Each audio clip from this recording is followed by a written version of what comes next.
పరశురాం పరశురాం పరశురాం. ఎవడి పరశురాం? న్యాయాలు తీర్పు చెప్పే అధికారం ఇతనికి ఎవరిచ్చారు? తనకు నేరస్తు అనిపించే వాళ్ళని శిక్షించే హక్కు ఇతనికి ఎక్కడిది?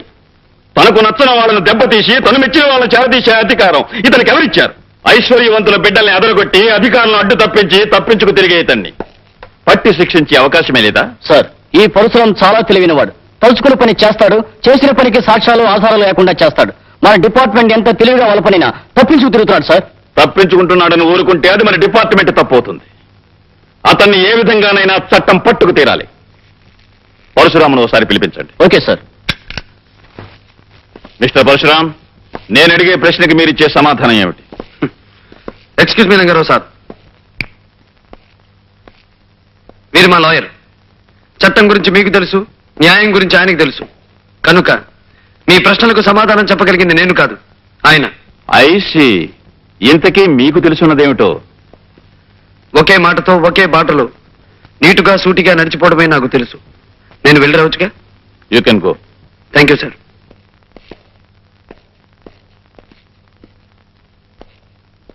ఇన్స్పెక్టర్ శేఖర్ సార్, నువ్వన్నట్టు ఈ పరశురాం ఓ పట్టాన మనకి చెక్కే మనిషి కాడు. ఇతని కేసు హ్యాండిల్ చేయగలిగిన వాడు ఒక్కడే ఉన్నాడు. ఎవరు sir? Vizag police ASP mister Vijay. What?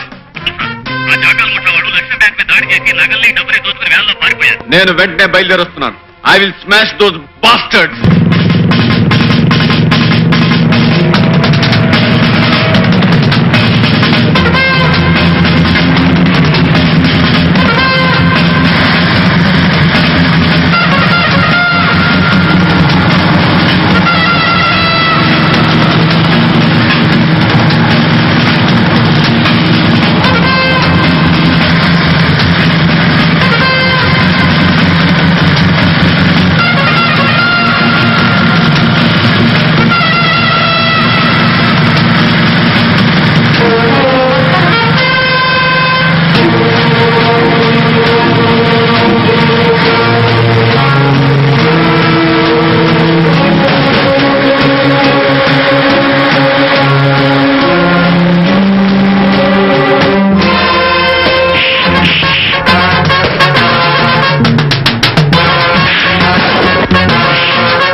Mister Vijay, I'm proud of you.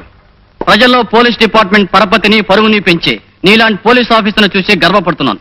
నీ సాహసాన్ని గుర్తుగా మన డిపార్ట్మెంట్ తరపున నీకు బంగారు పథకాన్ని కానుగ్గా అందిస్తున్నాను. Thank you very much. ఈ బంగారు పథకం నా బాధ్యతని మరింత పెంచింది. బాధ్యత ఎంత పెరిగినా దాన్ని నువ్వు సక్రమంగా నిర్వర్తిస్తావనే నమ్మకం నాకుంది mister Vijay. Thank you sir.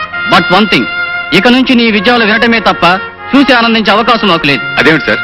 Vijay, నిన్ను ట్రాన్స్ఫర్ మీద హైదరాబాద్ పంపమని సెంట్రల్ గవర్నమెంట్ నుంచి ప్రత్యేకమైన ఆర్డర్స్ వచ్చాయి. హైదరాబాద్ ట్రాన్స్ఫరా? అవును. ఎవరూ సాల్వ్ చేయలేని ఒక ముఖ్యమైన కేసు విషయంలో నిన్ను అక్కడికి పంపించమని అక్కడ మన డిపార్ట్మెంట్ నుంచి రిక్వెస్ట్ వచ్చింది. మిస్టర్ విజయ్, పేరుకు తగ్గట్టుగానే నువ్వు ఎక్కడికి వెళ్ళినా విజయం సాధిస్తావని ఆశిస్తూ సాధించాలని మనసారా కోరుకుంటున్నాను. Wish best of luck. Thank you sir. Lakshmi, అక్కడే ఒక క్షణం ఆగండి శ్రీవారు. శ్రీమతి గారి ఆజ్ఞ పాటించక తప్పదుగా. ఇంతకీ ఏమిటో కథ? అబ్బా, సరిగ్గా నిలబడండి. అది సరే గాని ఏమిటి కథ? ఏముంది, ఊరు వాడా మెచ్చుకున్నంత సాహసాలు చేసి ఎవరికి రాని మెడల్ సంపాదించారుగా. ఎవరి దృష్టి అయినా పడొచ్చు. Correct correct. ఎవరి దృష్టి అయినా నా మీద పడి నాకు దిష్టి తగలచ్చు. కానీ ఇలా హారతి పళ్ళను చుట్టూ తిప్పి దిష్టి తీయడం కంటే ఒక పవర్ఫుల్ పద్ధతిని ఈ మధ్యనే ఒక సన్యాసి కొత్తగా కనిపెట్టాడు. పవర్ఫుల్ పద్ధత? అవును. ఆ పద్ధతి అనుసరించి పొద్దున్న, మధ్యాహ్నం, సాయంత్రం, రాత్రి, అర్ధరాత్రి, వేకువజామున ఎప్పుడైనా సరే తీయచ్చు. అలా గనక దిష్టి తీస్తే ఎట్టి పరిస్థితుల్లోనూ దిష్టి తగలదు. ఏమిటండి అంత గొప్ప పద్ధతి? దానికి ఏం చేయాలంటారు? చెప్తాగా, పద. ఇలా కూర్చో. కూర్చున్నావుగా ఇప్పుడు నువ్వు కళ్ళు మూసుకోవాలి. కళ్ళు మూసుకున్నావుగా ఇప్పుడు ఏం జరిగినా సరే ఏం జరిగినా సరే కళ్ళు తెరవకూడదు. ఏంటండి ఈ తలుపులు తెచ్చా ఉన్నాయి, ఎవరు చూస్తే సంబరపడతారు, ఇంటికి వెళ్ళి రిహార్సల్ చేసుకుంటారు, వాళ్ళు వీళ్ళని బట్టి టేకులు కూడా చేసుకుంటారు. సరేగాని నేను వెళ్ళి బయట తలిపేసి వస్తాను. ఏమిటండి హడావుడి? నీకు అద్భుతమైన విషయం చెప్పాలని వచ్చాను, అసలు విషయం మర్చిపోయాను. మీకు ప్రమోషన్ మీద ట్రాన్స్ఫర్ అయింది. ఈ విషయం నేను చెప్పకుండా నీకెలా తెలిసిందబ్బా? గోల్డ్ మెడల్ బహుమతి పొందిన పోలీస్ ఆఫీసర్ పెళ్ళాన్ని మాత్రం పరిశోధన చేయలేనా? నా కోసం నువ్వు ఆఫీసుకు ఫోన్ చేసి ఉంటావు, అక్కడ ఏ ఇన్స్పెక్టర్ నీకు ఈ వార్త చెప్పుంటాడు. గొప్ప కనిపెట్టారండి. ముందు ఈ విషయం మీ చెల్లితో చెప్పండి.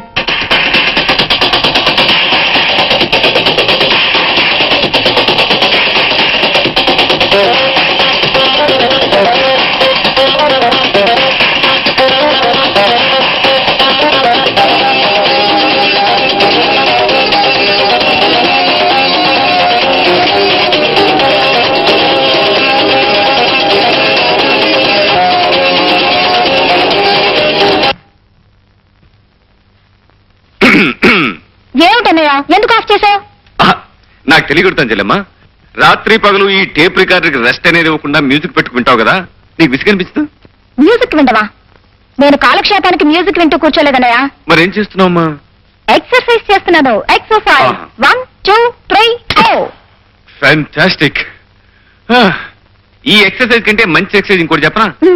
ఒళ్ళు వంచి ఇంట్లో సామానంతా ప్యాక్ చేయడం. సామాన్లన్నీ ప్యాక్ చేయడమా? ఎందుకని? నాకు ట్రాన్స్ఫర్ అయింది కనుక మన ఇక్కడి నుంచి జెండా ఎత్తేస్తున్నాం. ఏ ఊరికన్నయ్యా? ఎక్కడికో విన్నావంటే ఎగిరి గంతేస్తాం. అబ్బా, నన్ను ఊరించుకు చెప్పు అన్నయ్యా. చెప్పు, ఎక్కడికి? హైదరాబాద్. హైదరాబాద్ వండర్ఫుల్. నిజంగా మా అన్నయ్య సో గ్రేట్. అన్నట్టన్నయ్య, ఇందాక ఉదయం చెప్పింది నీ సాహసానికి మెచ్చి మీ డిపార్ట్మెంట్ మళ్ళీ నీకు గోల్డ్ మెడల్ ఇచ్చిందటగా? కంగ్రాచులేషన్స్. ఇప్పుడున్న గోల్డ్ మెడల్స్ కాకుండా ఇంకా 100 1000 మెడల్స్ రావాలి. అవి తల నుంచి కాళ్ళ వరకు తగిలించుకోగా ఇంకా చోట్లేక మరికొన్ని మిగిలిపోవాలి. అవి నీ చెల్లెమ్మ తగిలించుకోవాలి. అది సరే, నిజంగానే ఈ బంగారు పథకాలన్నీ నీ సాహసానికి మెచ్చి ప్రభుత్వం ఇచ్చినవేనా అన్నయ్య? కాదమ్మా, అసలు ఏమిటో చెప్పనా? ఇవన్నీ నేను బజార్ నుంచి కొనుక్కొచ్చాను.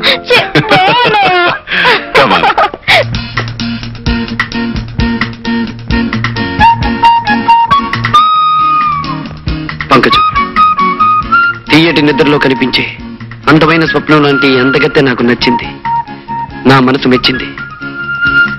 పరశురాం బాబు, తమరికి మాయ ఉందో మంత్రం ఉందో తెలియదు గాని ఎవరు చెప్పకుండానే దాని పేరు స్వప్న అని చెప్పేశారు మీరు. కరిగిపోని ఈ స్వప్నాన్ని కలకాలం నా కళ్ళల్లో నిలుపుకోవాలనుకుంటున్నా. అందుకని 50,000 ఇస్తాను. ఏమంటావు? నేను 60,000 ఇస్తాను. పోని 70,000, 80,000, 80,000, 80,000. ₹1,00,000 ఇస్తాను. ₹1,00,000? గురు, ఓ సలహా. వాడి ఊరికే పెద్ద పేరు మూసిన గోండా, వాడితో పోటీ పడితే కోటింగ్ ఇచ్చేయగలడు. ఏం పంకజం, ₹1,00,000కి బేరం కుదిరినట్టేగా? బాబు గారు, తమరు బేరం ఆడినా సరసం ఆడినా కాదనే గుండె ఎవరుకుంది? మీరు సరే అంటే చాలు, సాయంత్రానికల్లా మా స్వప్నని మీ బంగ్లాకు పంపించేస్తాను.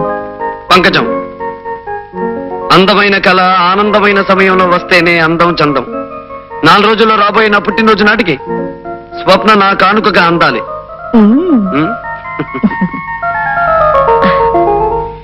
మిస్టర్ విజయ్. Yes sir. ఇది పరశురాముకు సంబంధించిన ఫైల్. సాక్ష్యాలు లేకుండా అతని మీద బనాయించిన కేసుల గురించి, ఆధారాలు లేకుండా అతని మీద ఇచ్చిన రిపోర్టుల గురించి, రుజువులు లేకుండా అతను చేసిన పనుల గురించి ఇందులో అన్ని వివరాలు ఉన్నాయి. Okay sir. నీ ఉద్యోగాన్ని, నీ కర్తవ్యాన్ని, నీ బాధ్యతను దృష్టిలో ఉంచుకొని సాక్ష్యాధారాలతో అతన్ని అరెస్ట్ చేస్తామని ఆశిస్తున్నాను.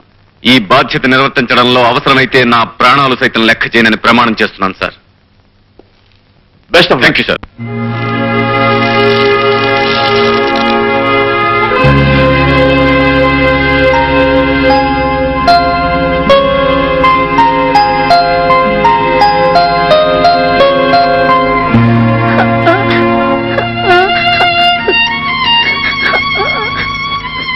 విజయ్, విజయ్,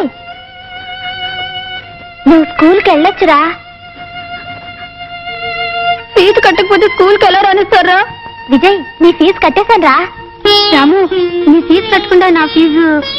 విజయ్, నువ్వు బాగా చదువుకొని పెద్ద ఆఫీసర్ అవ్వాలరా. రాము,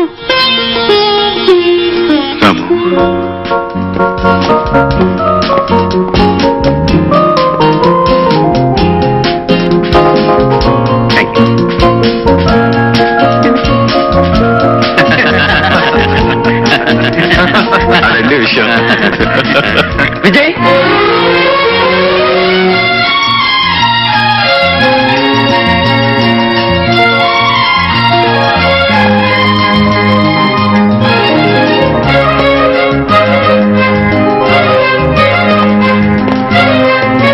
రాము, విజయ్, రాము, విజయ్, ఒరే రాము, విజయ్. రాము. చేతగాని హైదరాబాద్ పోలీస్ శాఖ నీ చేత నా చేతులకు సంఖ్యలు వేయించాలని వైజాగ్ నుంచి నిన్ను పిలిపించిందన్నమాట. ఆ విషయం నీకెలా తెలుసు? చట్టం నేరం కలిసి ఆడే ఈ చదరంగంలో మేం వేయబోయే ఎత్తు పోలీసులకి, పోలీసులు వేయబోయే ఎత్తు మాకు ముందుగానే తెలియడం మామూలే విజయ్. రాము, నా జీవితంలో ఎవరి వలన దేని వలన ఎదురుకాని కఠిన పరీక్ష ఇప్పుడు నీ వల్ల నాకు ఎదురవుతుంది. విజయ్, అవును, ఈ విజయ్ జీవితంలో స్నేహం చేసింది పేదరికంతో, చదువు సంఖ్యలతో, వృత్తి ధర్మంతో, ప్రాణానికి ప్రాణమైన ఈ పరశురాంతో. వీటిలో ఏ స్నేహం పెట్టని పరీక్ష ఇప్పుడు నీ స్నేహం నాకు పెడుతోంది పరశురాం. వ్యక్తిగతంగా నిన్ను కలుసుకున్నందుకు పొంగిపోయే నా మనసు వృత్తిపరంగా నిన్ను కలవాల్సిన రోజు తలుచుకుని కృంగిపోతోంది. మై డియర్ విజయ్, ఊహించని మలుపులు తిరగడమే జీవితానికి ఉన్న ప్రత్యేకత. అందుకే అనుకుని విధంగా నువ్వు న్యాయం తరఫున మనిషివయ్యావు, నేను నేరం తరఫున మనిషినయ్యాను. రాము, ఎందుకు ఎందుకు నువ్వు అలాంటి దారిలో అడుగు పెట్టావు? విధి, పరిస్థితులు, పాపిష్టి మనుషులు కలిసి పగబట్టినప్పుడు మనిషి తప్పనిసరిగా తప్పటడుగు వేయాల్సిన పరిస్థితి వస్తుంది. అలా ఒకసారి వేసిన అడుగు అతన్ని సంఘం నుంచి, చట్టం నుంచి, ఆత్మీయుల నుంచి, అనుబంధం నుంచి దూరంగా తీసుకువెళ్ళిపోతుంది. పద్మవ్యూహంలో అడుగుపెట్టిన అభిమన్యుడిలా పోరాటం తప్ప వెనక్కి వచ్చే అవకాశమే నాకు లేదు విజయ్. రాము, నువ్వు వెళ్లే దారిలో నువ్వు చేరే గమ్యం ఏమిటో నీకు తెలుసా? ఈ కత్తుల బాటలోకి అడుగుపెట్టిన రోజునే తెలుసు సంఖ్యలు, చెరసాల నా కోసం ఎదురు చూస్తూ ఉంటాయని. అంతేకాదు, నీకు ఆ సంఖ్యలు వేయాల్సిన వాడిని నేనే కావచ్చు. అంతకంటే నాకు ఆనందమేముంది, అదృష్టమేముంది? నాకు సంఖ్యలు తగిలించినందుకు ప్రభుత్వం నీకు బంగారు పథకం తగిలించిన రోజు అందరికంటే ఆనందించేవాడిని నేనే విజయ్, నేనే. కానీ ఆ రోజు అందరికంటే ఎక్కువ కుమిలిపోయేవాడిని నేనే రాము. ఎందుకో తెలుసా? పసితనంలో నాకంటే చిన్నవాడివైన నువ్వు బరువులు మోసి, బళ్ళు తోసి, రూపాయి రూపాయి పోగు చేసి నా పరీక్షలకు ఫీజు కట్టి నన్ను చదివించావు. ఆనాటి నీ కష్టమే ఈ రోజు నా కాకి యూనిఫామ్ కట్టబెట్టింది. ఆ రోజు నీ శ్రమే ఈ రోజు నన్ను ఇంత ఆఫీసర్ని చేసింది. నేను నువ్వు వెలిగించిన దీపాన్ని రాము, నువ్వు వెలిగించిన దీపాన్ని. అందుకే నీ మీద నాకు స్వాతంత్రం ఉందని నమ్ముతూ నిన్నొక మాట అడుగుతా విజయ్. అదేమిటో తెలుసా? నా కష్టంతో నీకు కానుకగా అందించిన వృత్తికి, ఉద్యోగానికి ఏనాడు నువ్వు అన్యాయం చేయకూడదు. అంతేకాదు, ఏ సమస్య వచ్చినా, ఏ పరీక్ష వచ్చినా నీ బాధ్యతను నువ్వు నిర్వర్తించాలి. అలానే నాకు మాటి విజయ్, మాటి. తప్పకుండా నీకిచ్చిన ఈ మాట నిలబెట్టుకుంటాను. లక్ష్మి, ఈ రోజు నాకెంతో ఆనందంగా ఉంది. ఎందుకో తెలుసా? ఎన్నో ఏళ్ల క్రితం దూరమైన నా ఆప్తమిత్రుడిని మళ్ళీ ఈ రోజు కలుసుకోగలిగాను. ఇంకేమండి, ఈ ఆనంద సమయంలో మీరు ఎంత టిఫిన్ అయినా ఒకటి చాలు, ఒకటి చాలు. ఎవరండి అతను? ఈ రోజు మనం ఇంత తిండి తింటున్నామంటే అందుకు కారణం ఆ మనిషే లక్ష్మి. మేం మనుషులం వేరైనా మా మనసులు ఒక్కటే. గొప్పగా చెప్పారండి. నాకు మనిషి మనస్సు ఒకటే టైపు ఎవడైనా ఈ పాటికి దొరుకుంటే బాబు స్నేహం చేసేసి ఉండేవాడిని. అసలు స్నేహం అంటే బాబు డుంబు, నీకు ముందు తెలియాల్సింది స్నేహం అంటే ఏమిటో కాదు, చట్నీ అంటే ఏమిటో తెలియాలి. కొబ్బరి పచ్చడి చేసే విధానం ఇదేనా? ఇదో విధానం అమ్మా, ఇంకా 2-3 విధానాలు ఉన్నాయమ్మా. నిదానంగా చేసి తినిపిస్తానమ్మా. అసలు కొబ్బరి చట్నీ ఎన్ని విధాలుగా చేయవచ్చు? నువ్వు కబుర్లు కట్టి పెట్టి ఇందాక నేను ఇచ్చి లిస్టు తీసుకొని బజార్కెళ్ళి సామాన్ తీసురా. వెళ్ళు. అలాగే అమ్మా. ఆ ఉపాహారంలో ఉప్పు కారం ఎక్కువైనాయని వదిలేయకండి, అవి పెడుతున్నా. రౌడీలా రావడం ఏమిటే వెర్రి మొహమా? నేను వచ్చింది ఇప్పుడేగా. పద ముందు దోశెడుదు గారు. ఊరుకోమావా, అమ్మంతో 6 దోశలు మింగేశావు. ఎప్పుడు లేంది. అబ్బా, నలిపి